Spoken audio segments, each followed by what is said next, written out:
WWE Monday Night Raw review from August 23rd. I know it's a bit late, but, better late than never. Firstly, I should probably announce that it wasn't live August 23rd. I've been avoiding spoiler sites because I don't like the show to be ruined. Kind of makes it better. It reminds me of back when I used to watch the Monday Night Wars. I just watch Nitro mostly, but you get the point. It's more exciting when I don't know what's going to happen. But I've heard, there's a few of you that I watch, and you've pretty much announced that it was 2 Raws taped back to back, which explains why, since the Nexus last week wrestled all night, that they basically didn't wrestle at all on this Raw. And it also explains why a lot of the matches were as weak as they were, because they were, there was some guys that wrestled twice that night, and so their matches weren't at a very high quality. But again, that's to be expected. I didn't understand. I don't know why they decided to tape 2 in a row. There's probably some kind of a financial decision behind that, but it leads to having weak matches. You're gonna have matches that aren't very good because you have the same guys every week.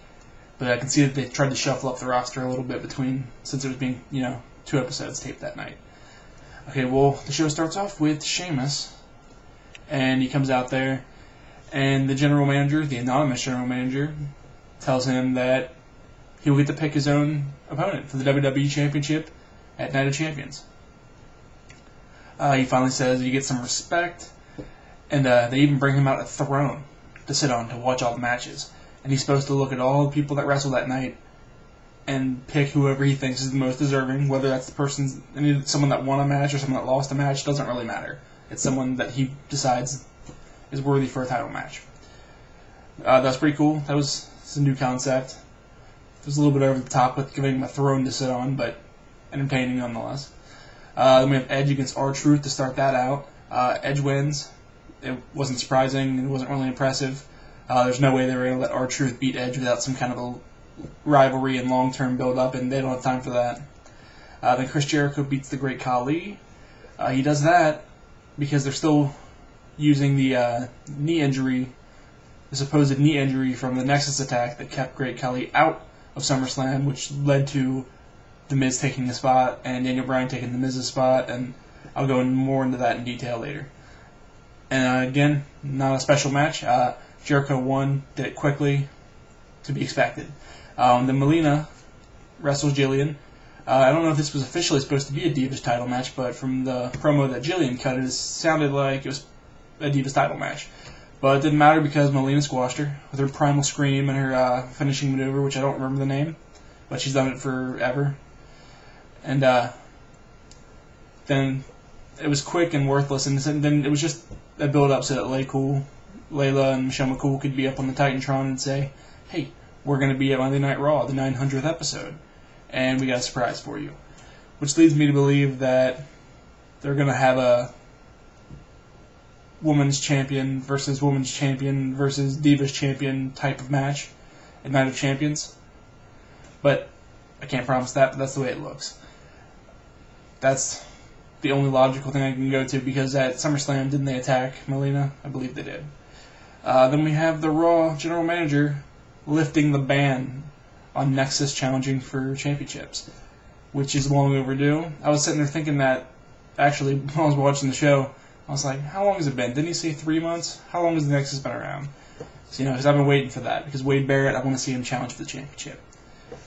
And speaking of that, since Wade Barrett has that championship match at a pay-per-view that he gets to use, he immediately nullifies the truce between Sheamus and the Nexus. Then we have The Miz versus John Cena. John Cena and The Miz always deliver. I think these two are going to be headlining WrestleMania. I really do. They're going to headline WrestleMania most likely. And then it was a really good match. And Daniel Bryan goes out there and interrupts it, so The Miz wins by disqualification. I find it ironic that when The Miz goes out to attack Daniel Bryan, he cost Daniel Bryan victory. But when Daniel Bryan comes out to attack The Miz, he pretty much hands The Miz a champion, or not championship, but he hands him a victory on a silver platter. Guess that shows why Daniel Bryan's the rookie.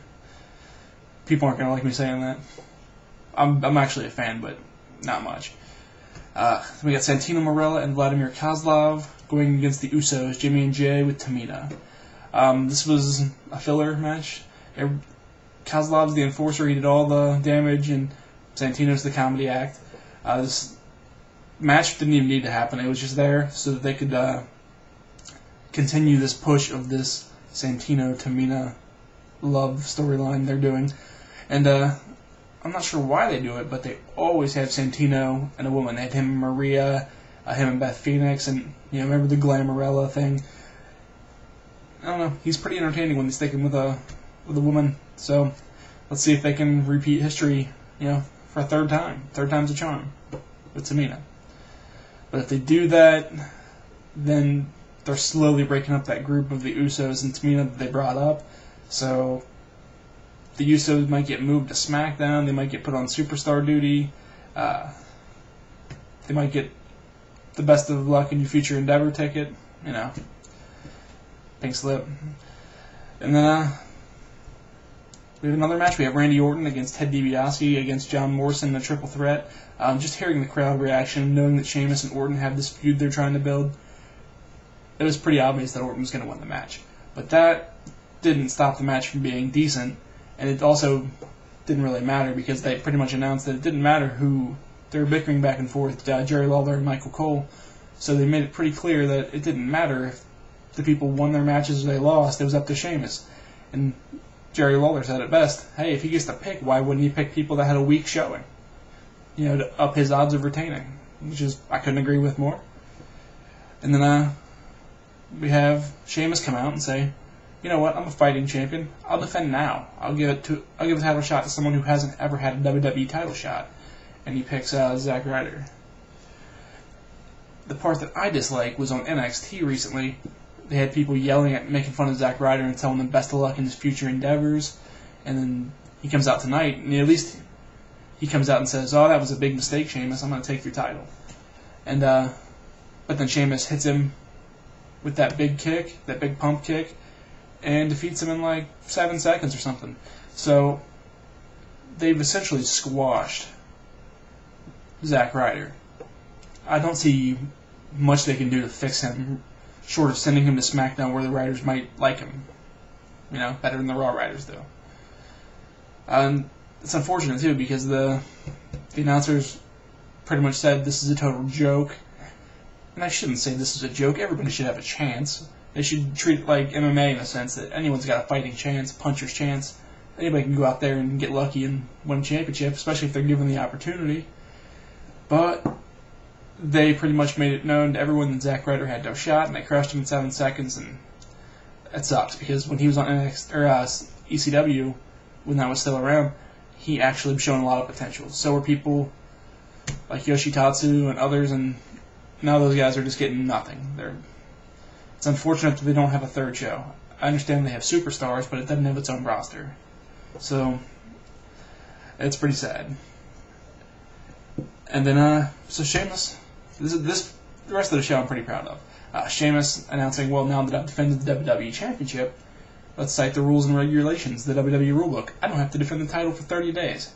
Now, I like this because they've mentioned this all throughout my childhood. There's in WCW and WWE, and they've always had a 30-day title defense rules and regulation thing. You have to defend the title for 30 days after you defend it.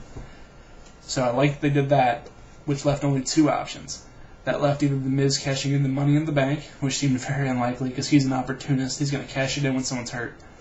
And then the only other option was Wade Barrett, who suddenly can use his NXT victory to have a world title match, or any title match really. They never specified, but he wants a WWE title match at Night of Champions.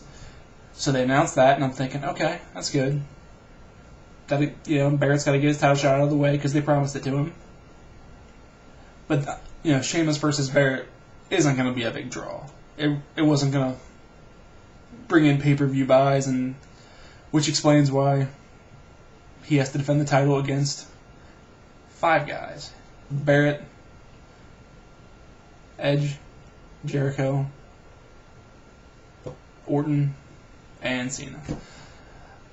And to make this perfectly clear, if you think about this, every one of those guys, Barrett didn't wrestle that night, but every guy that wrestled who won got himself a world title match out of it, except The Miz.